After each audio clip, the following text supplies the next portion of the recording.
Hər kəs salamlayıram. Dostlar, alça ilə bağlı sual verirlər. Alça yeyin, problem yoxdur. Sadəcə iki yeməyin arasına salsanız gözəl olar. Misal üçün, saat 1-də yeməyiniz idi, saat 3-də yeyin ac qarnına. Çox gözəldir. Təbii ki, indi bir dəfəlik lap çox yeməyin.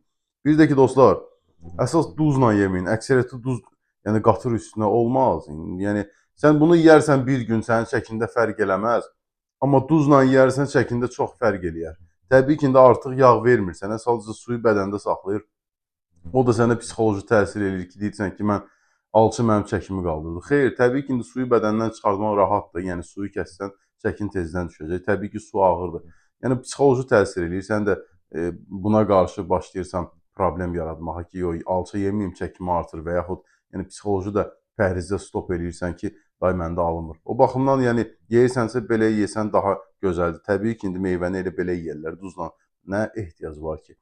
Bir daha söyləyirəm dostlar, çalışın, formada olun. Hər kəsə uğurlar.